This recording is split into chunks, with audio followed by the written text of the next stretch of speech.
주시는 하나님의 말씀 사도행전 2장 1절로 13절입니다. 한 절씩 기록하신 후에 13절은 다 함께 공독하겠습니다. 오순절날이 이미 이름에 그들이 다 같이 한 곳에 모였더니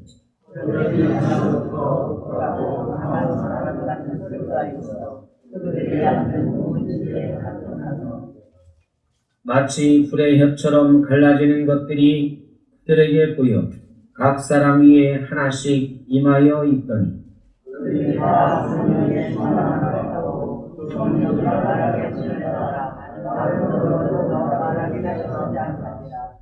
그때 경건한 유대인들이 천하 각국으로부터 와서 예루살렘에 머물러 있더니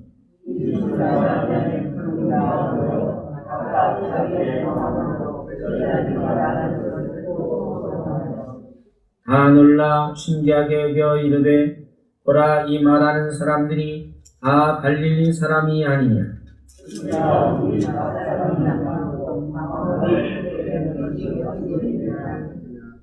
우리는 바드인과 메데인과 엘람인과 또 메소포타미아, 유대와 갑바도기아, 본도와 아시아,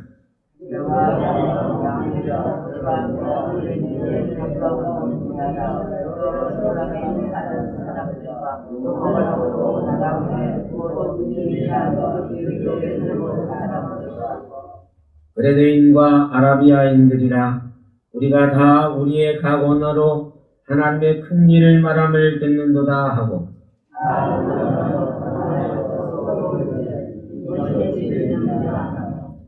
또 어떤 이들은 조롱하여 이르되 그들이 세술에 취하였다 하더라. 아멘. 오늘 우리가 함께 나눌 말씀의 제목은 단절에서 소통으로. 단절에서 소통으로.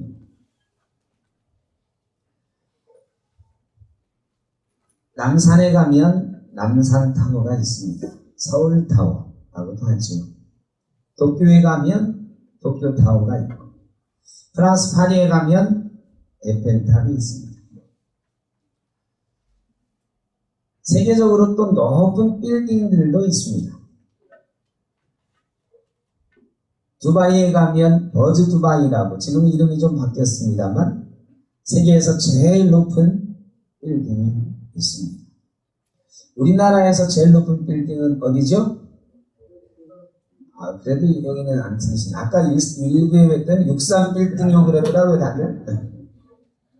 한동안 63빌딩이 제일 높은 빌딩의 대표였죠. 근데 지금은 100층이 넘는 롯데타워가 있습니다. 우리나라도 100층이 넘는 빌딩이 있다. 뭐 이런 자랑할 때가 있었죠. 아직도 세계 여러 나라에서 높은 빌딩을 가진 것, 멋지고 높은 탑을 가진 것을 자랑합니다. 높이 올라가는 빌딩이나 탑이 있을수록 그 나라에 권위가 서고 능력을 자랑할 수 있다 생각을 하는 것 같습니다. 그런데 탑을 높이 쌓아 올리는 것 속에는 사실은 치명적인 약점이 있습니다. 그게 뭐냐면 바로 교만입니다. 성경에 보면 세상에서 제일 유명한 탑 하나가 나오는데 바벨탑입니다. 바벨탑은 사람들이 흩어져 살다가 신할 평지에 높은 탑을 짓고 여기서 우리가 이 탑을 중심으로 모여 살자, 흩어지지 말자 하면서 쌓았던 탑입니다. 그런데 이 탑 가운데는 교만함이 있었습니다. 교만한 다른 목적이 있었습니다. 그것은 우리 이름을 내자 하는 것이었습니다. 우리 이름을 내자. 탑을 높이 쌓으면 세상에서 제일 높은 탑을 보면서 저거 쌓은 사람들이 누구래 하는 거죠. 우리가 하나님처럼 되자, 높아지자 하는 마음이 그 속에 있었습니다. 하나님께서 바벨탑을 쌓는 그 사람들의 그 교만한 마음을 보시고 화가 나셔서 어떻게 하셨죠? 탑을 쌓는 사람들의 언어를 흩어놓으셨습니다. 사람들의 언어가 그때까지는 하나의 언어였는데 그때부터 언어가 나뉘어졌습니다. 그리고 사람들 사이에는 단절이 생기기 시작했습니다. 통하지 않는 것들이 생기기 시작했습니다.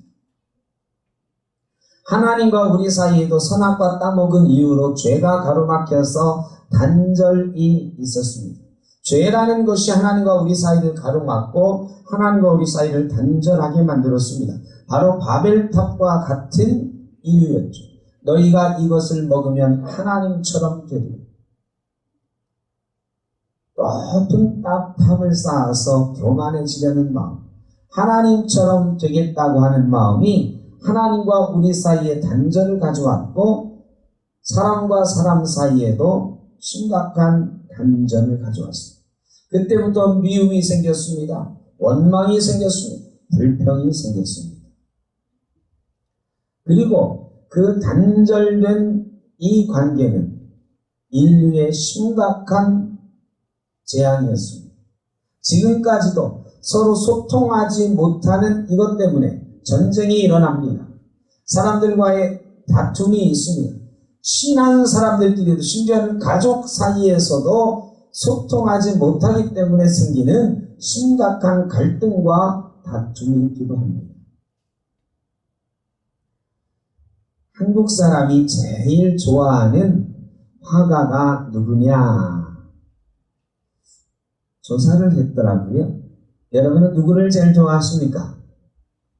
다빈치를 좋아하십니까? 미켈란젤로? 이중섭?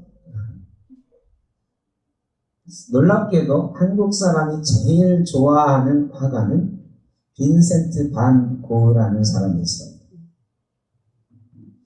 이 사람은 아주 독특한 인생을 살았어요. 네덜란드에서 태어난 사람인데 원래 목사의 아들로 태어났습니다. 신앙심이 워낙 좋아가지고 목사가 되고 싶어서 신학교 문을 두드렸습니다. 그런데 시험을 계속 떨어지는 거예요. 16살까지 신학교에 도전을 하다가 결국은 포기를 하고 17살에 취직을 하는데 화방에 취직을 합니다. 그림 도구를 파는 가게에 취직을 합니다. 그리고 10년 동안 이 화방에서 일을 하다가 그 중간중간에 그림을 배우게 됩니다. 왕실 학교에 가서도 잠깐 배우는데 거기에 적응을 못하고 그냥 개인적으로 누구 아는 사람한테 좀 배우기도 하고 독학을 하기도 합니다. 그리고 27부터 우리가 아는, 혹시 아시는 분 있을지 모르겠어요. 프랑스의 아르이라고 하는 곳에 가서 10년 동안 그림을 그립니다. 이 빈센트 반 고흐는 굉장히 다작을 했어요. 10년 동안 그림을 그렸는데 완성된 작품을 900점을 남겼습니다. 그리고 완성되지 않은 습작을 1100점 남겼어요. 도합 2000점에 이르는 작품이 남아 있습니다. 이런 화가가 없어요. 유명한 화가가 이렇게 많은 그림을 남겨놓은 사람이 없거든요. 그런데 빈센트 반 고흐의 그림이 지금 얼마에 팔리는지 아십니까? 제가 읽을 때는 조금 과장했는지 몰라요. 근데 제 과장이 아닐 것 같아요. 여기 있는 분 재산을 다 합치면 고흐의 제일 비싼 그림 하나 살 수 있을까요? 그림값이 부르는 게 값입니다만 사기가 어렵습니다. 몇백억 하고 제일 비싸요. 그런데 고흐는 그 비싼 그림을 900점이나 그렸으니 그의 인생은 행복했을까요? 부유하게 살았을까요? 아닙니다. 그는 불행한 인생을 살았습니다. 그는 아주 가난했고 동생 테오라고 하는 사람이 형 그림 굽는 그림 그리는 재료를 사주고 도와주지 않았으면 그림도 못 그렸을 그런 형편이었습니다. 형의 그림을 테오가 팔아주려고 애를 썼는데, 여러분, 빈센트 반 고흐가 900점을 그렸는데 그 중에 빈센트 반 고흐가 살아있을 때에 몇 점의 그림을 팔았을까요? 놀랍게도 그 중에 사람들이 돈 주고 산 그림은 딱 한 점이었습니다. 2000점에 이르는 작품을 남겼는데 돈 주고 판 그림은 하나밖에 없어요. 사람들이 빈센트 반 고흐의 그림을 보고는 아이고 뭐 그림이 이래 이러는 거예요. 고갱이라는 사람과 함께 그림에 대해서 이야기하고 고갱에게 그림을 그려서 선물하기도 했는데, 고갱이 당신이 내게 그림을 주었으니 나도 당신을 하나 그려줄게 하고 고흐를 그려놨는데 눈은 흐리멍텅하고요, 붓이 쓰지도 않은 가느다란 붓으로 이렇게 그림 그리고 있는, 해바라기는 쭈글쭈글한 이런 그림을 그려줬어요. 고흐가 이걸 보고 화가 났습니다. 이 사람이 나를 이렇게 보는구나. 화가 나서요, 이 고흐라는 사람이 정말 독특한 사람이에요. 화가 나서 발작을 일으켰어요. 그리고 면도칼로 자기 귀를 찾았습니다. 그래서 고흐는 귀가 하나밖에 없어요. 여러분, 고갱이라는 사람이 고흐라는 젊은 화가가 와서 내 그림 좀 봐주시오 하는데, 고갱이 입장에서는 이해가 안 돼요. 이게 도대체 뭘 그린 거예요? 이게 뭐야? 이해가 안 돼요. 수준이 안 된다고 그림으로 표시를 해서 주고, 모욕을 당한 고흐가 자기끼리 찾았어요. 그리고 정신병원에 입원도 하고요. 정신병원에 나와 37살에 권총을 자기 심장에 넣고 쏴서 죽습니다. 불과 37살의 나이에 10년 동안 2000점 가까운 작품을 남기고 죽어요. 정말 불행한 인생이었죠. 그런데 고흐가 어떻게 이렇게 유명해졌을까? 그가 유명해지는 데는 그가 죽은 지 11년의 시간이 지났습니다. 11년 뒤에 그의 동생 테오의 부인 고흐의 제수 씨가 고흐의 이제 남편 테오도 죽었어요. 그리고 그 형제의 짐을 정리하다가 편지를 발견합니다. 고흐는요, 이 불안하고 외롭고 힘든 마음을 편지를 써가지고 동생에게 계속 연락을 했어요. 10년 동안 쓴 편지가 자그마치 700통이에요. 그 편지를 발견하고 이 제수씨가 이걸 출간을 했습니다. 사람들이 고흐의 그림을 보기 전에 이 편지를 읽었어요. 그리고 그가 죽은 지 11년 만에 파리에서 그림 전시회가 열렸는데, 사람들이 이 편지를 읽고 고흐의 그림을 보니까 이해가 되기 시작했어요. 야, 이렇게 이해할 수 없는 그림이었는데 이렇게 쭈글쭈글한 얼굴을 그려놓은 이유가 있었다. 이때 고흐의 마음이 이렇게 아팠구나. 이렇게 외롭고 힘들었구나. 이건 아닙니다. 모네라고 하는 위대한 화가가 이런 그림이 세상에 없다. 극찬을 했다. 그때부터 고흐가 유명한 화가가 되기 시작했습니다. 여러분, 고흐가 살아있을 때는 사람들이 고흐의 그림을 봐도 이해가 안 되는 거예요. 뭐 이딴 그림이 다 있어. 그런데 고흐의 편지가 읽혀지고 나니까, 고흐의 마음이 알아지니까 고흐의 그림이 위대한 그림이 되었습니다. 여러분, 이게 바로 소통의 힘이에요. 마음과 마음이 통하지 않으면 그림이 안 보였었는데, 마음과 마음이 통하고 마음을 이해하게 되니까 고흐의 그림 속에 어떤 내용, 어떤 마음이 들어있는지를 발견하게 되는 거예요. 여러분, 단절되어 있는 사람은 아무리 이야기를 서로 같이 해도 모릅니다. 소통이 없으면, 서로 이해가 안 되면 참 어렵습니다. 오늘 본문 말씀에 성령께서 임재하시는 유명한 말씀이 나오잖아요. 성령께서 임재하는 것 여러분 수도 없이 많이 들었는데, 성령께서 우리 가운데 임재하실 때 가장 큰 특징이 뭐냐? 제가 축도할 때 그러잖아요. 우리 주 예수 그리스도의 크신 은혜, 하나님 아버지의 무한하신 사랑하심과 성령의 교통하심입니다.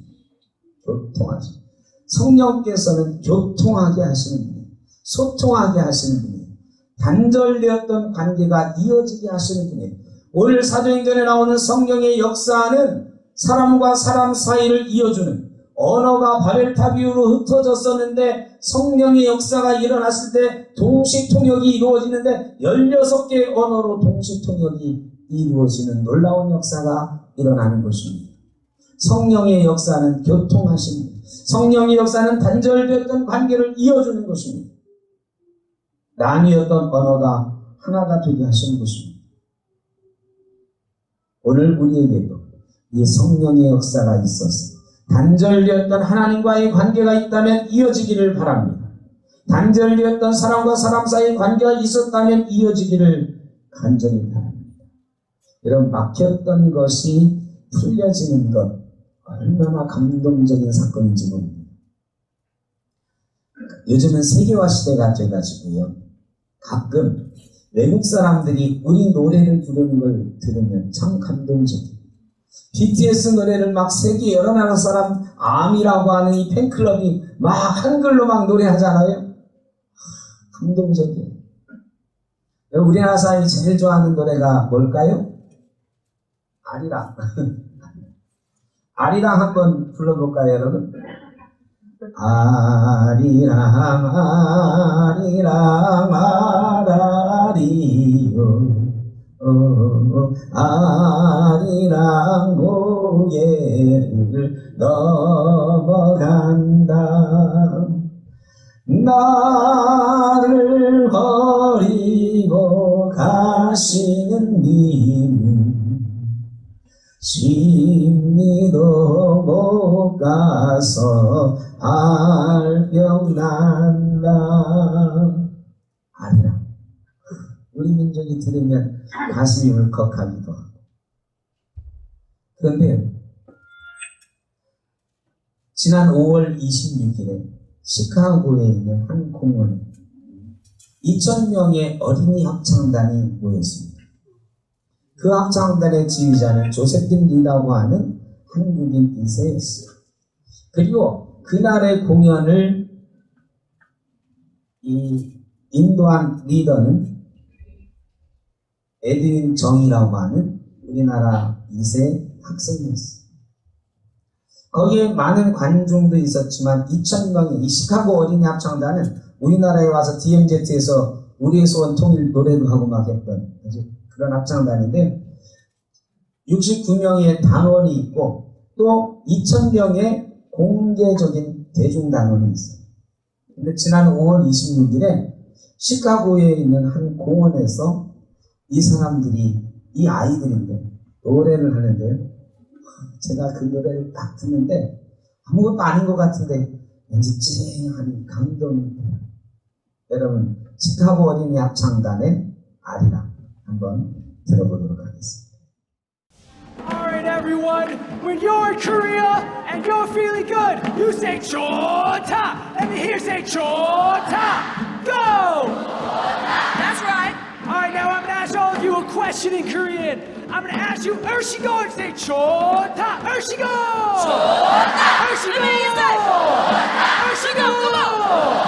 Ershigo!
그렇지요? 아무것도 아닌 것 같지만 우리 노래를 저 미국의 아이들이 우리말로 불러주는 것만 들어도 이렇게 기분이 좋습니다. 소통한다고 하는 것, 알아준다고 하는 것, 이렇게 좋은 거죠. 성령의 역사는 교통하는 것입니다. 알아주게 하는 것입니다. 여러분, 이게 말이 통한다고 해가지고 이 같은 대화를 하고 있다고 해서 다 소통하는 건 아니에요. 가족끼리 늘 같은 공간에 같이 밥 먹고 하고 있지만 어떻게 가족끼리 소통이 잘 되는 집도 있지만 잘 안 되는 집도 있어요. 이렇게 우리가 한 공간에 한 언어를 쓰고 한 예배하고 있지만 소통이 안 될 때도 있어요. 소통은 성령의 언어입니다. 하나님과 우리가 소통하고 있는 것 같지만 영과 영이 소통하는 것, 우리가 소통하고 있는 것 같지만 우리의 영과 다른 사람의 영이 소통하는 것은 성령의 역사로 가능한 것입니다. 삼손이 머리카락이 잘렸습니다. 이 머리카락은 소통의 상징이었습니다. 하나님과 삼손이 연결되어 있다는 상징이었습니다.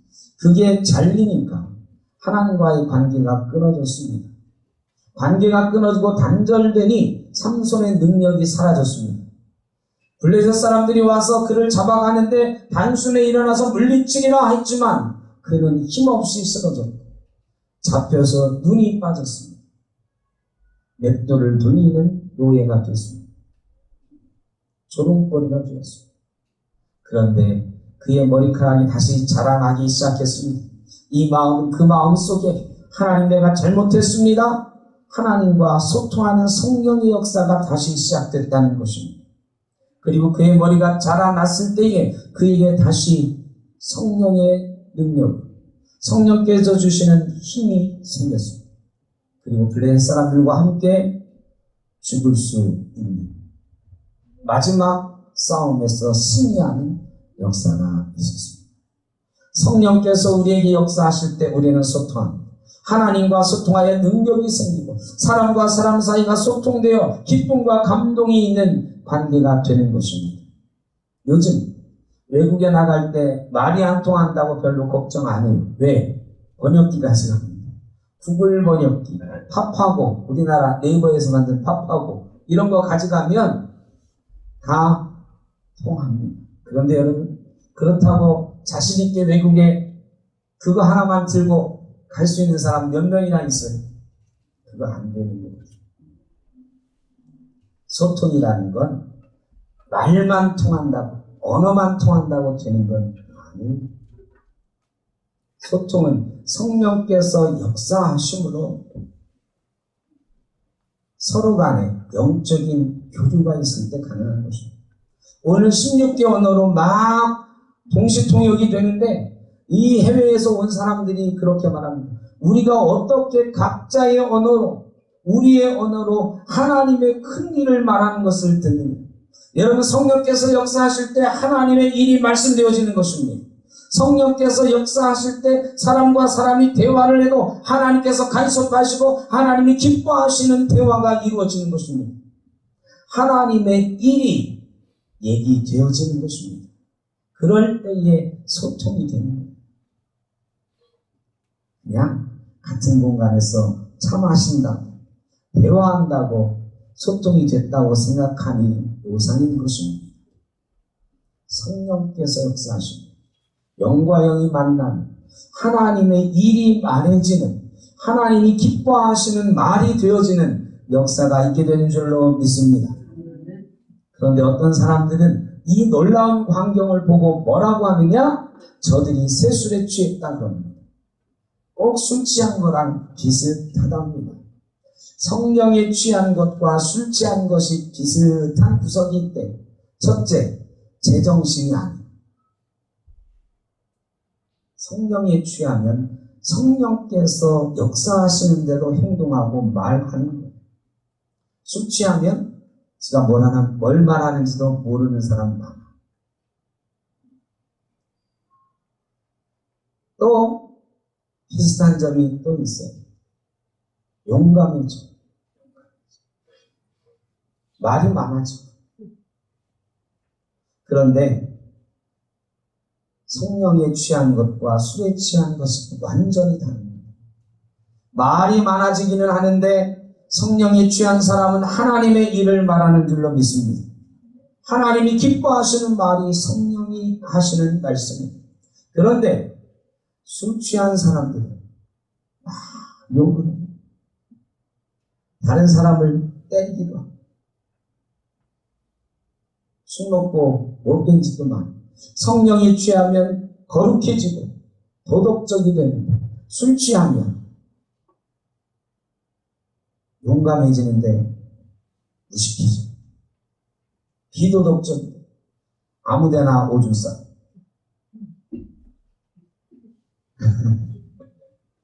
그리고 아무나 싸우려고 하고 자기가 제일 힘세 보이고 쓸데없이 용감해져서 시비 붙고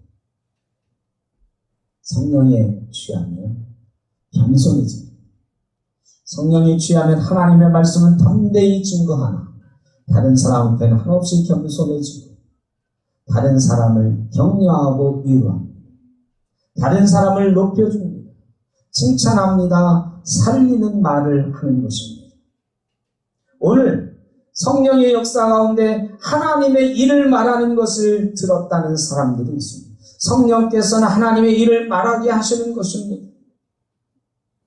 여러분, 우리가 다 성령에 취하실 수 있기를 주의 이름으로 축복합니다. 그런데 예수 잘 믿는 사람 가운데 가끔은 술 취한 사람 같은 경우가 있어요. 술을 마시지 않는데도 술에 취한 것처럼 말하고 술에 취한 것처럼 행동하는 사람들이 있어요.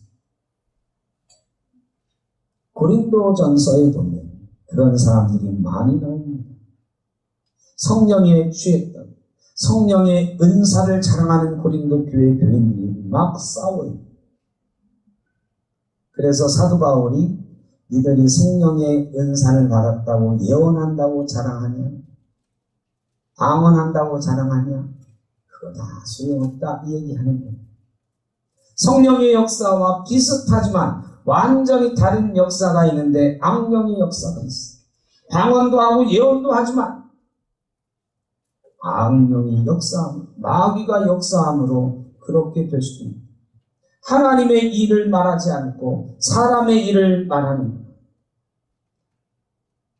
여러분, 예수님께서도 베드로에게 사탄아 물러가라 그러면서 네가 사람의 일을 말한다 그랬어. 조심해야 됩니다.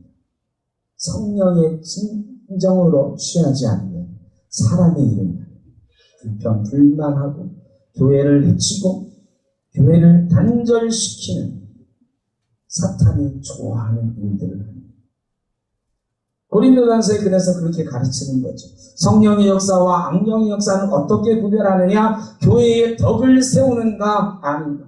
교회를 화합하게 하는가? 교회를 분열하게 하는가? 사람과 사람 사이를 이간질시키는가? 사람과 사람 사이를 화합하게 만듭니다. 여러분, 성령의 역사는 소통하는 것입니다. 하나님과의 관계가 단절되어 있다면 성령께서 우리에게 오실 때 하나님과의 관계가 회복되고 능력의 사람이 되도록 만드십니다. 저와 여러분이 능력의 사람으로 하나님과 소통하는 사람으로 변화될 수 있기를 주의 이름으로 축복합니다. 사람과 사람 사이에 교통하게 하십니다. 성령께서 우리에게 오시면 우리가 함께 교통하며 함께 소통하며 사랑하며 건강하고 아름다운 관계를 만들어가는 복을 누리시기를 또한 주의 이름으로 축복합니다. 기도하겠습니다. 사랑의 아버지 하나님, 성령에 취하게 하여 주옵소서. 성령의 교통하심에 따라 하나님과의 관계가 회복되게 하시고 사람과 사람 사이에 막혔던 관계가 회복되게 하시고 교만의 바벨탑은 무너지게 하여 주시고 성령의 강같이 흘러가는 역사가 우리 삶에 넘치게 하여 주옵소서. 예수님의 이름으로 기도하옵나이다. 아멘.